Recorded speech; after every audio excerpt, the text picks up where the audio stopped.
In the beginning of this, I talked about the fact that there was a large spring in here, and here it is right here. And that spring right there is the same spring that you find on an A5. The A5 has a pretty epic recoil spring that's located down here.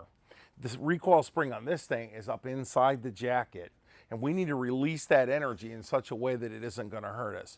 So now, in the interest of full disclosure, I've already had this thing apart. It's been converted, and all of the gack was boiled off of it. And I'm going to tell you what, we didn't just spin this ring off when it got here, because this thing looked like,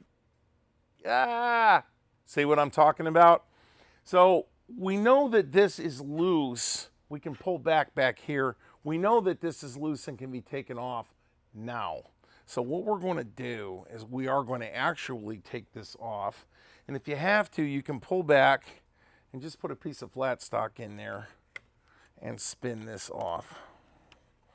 Okay, so I'm reaching in front of the camera here, but let me go ahead and get this off here. It's still tough, and it's been lubricated. All right, there we go.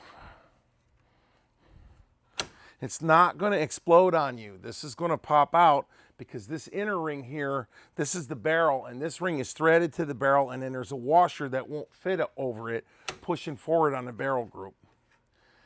So you take the bushing out first and just get it out of the way.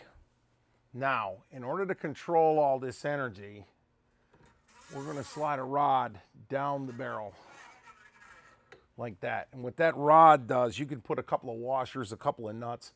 This is a 1/4 rod. I think in metric, this would work out to about a 6mm rod. Take a 6mm rod, throw it down there, or whatever your caliber is. This is a 30 caliber weapon, so it's 7.62, so a 6mm rod's gonna fit. What we want though is that when this spring explodes, we want this whole stack to wind up on this rod and not kinked in half. So to get this off, there's a hole located in it right there. And you take the cheesiest looking spanner you can possibly scab together for a video, and you'll hook it in that hole right there, and that gives you enough leverage to begin turning this.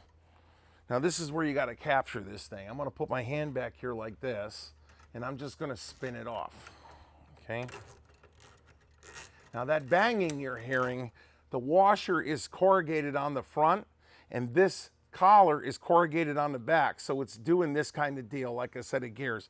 So you can hear it knocking. Now you see my left hand back there, I'm turning the barrel off, but eventually all this spring pressure is going to come out of here. You see that collar backing out there? That's what the spring is pushing up against. Eventually that's just going to go bang.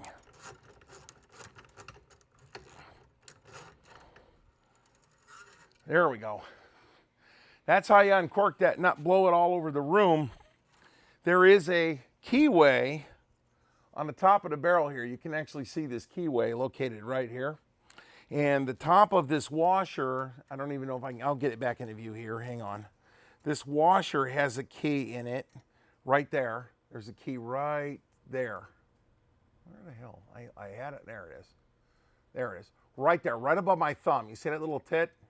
So that has to actually get compressed down onto the end of the barrel, onto the keyway. So to go back together again with this pig, you get all of this mess in here and you can just push this down. You see, and then the spring doesn't kink and fly all over the place. You find that little keyway, you get that up there on the top, and you put this so that it pops down on the keyway like that. And then you're holding it with the palm of your hand like this, and you can just begin to thread it on, and now it's trapped. And now you can take this thing out of here. Oh my God, he put a threaded rod down the barrel. He's gonna ruin the crown. Give me a break. You guys are shooting steel jacketed ammo. And I'm not talking about steel case, I'm talking about steel jacketed ammo. You're not gonna hurt this barrel if you're just gentle enough with it. Okay, so this goes all the way down. See the end of the barrel starting to stick out now? This will come down until it stops. We can put our super cheese looking wrench on this and just give it a little bit of a scrunch. That's it, it's done. And then This is now all captured. So this can just very gently thread in, and be careful because there's a lot of threads per inch, and high thread per inch count means you can cross it. And I'll tell you something, screws do not cross on the way out. They get crossed on the way in. We'll give this a touch of oil while we're putting it back together again, because this is my final assembly here. Give it a touch of oil. We've oiled everything else on the inside, but this is the one thing I want to show you, and it scares people about Model 8s, and it should scare them, because there's a lot of energy back there. A lot of energy. Of course, now I've oiled it, my fingers are wet. So you get to the end there, you can pop the barrel through, and then just give it a turn and be gentle. Make sure you're pushing in so that you don't wind up scabbing up the metal everywhere. And you don't have to kill this thing. You just run it down until it touches off. And that, my friends, is how you do that.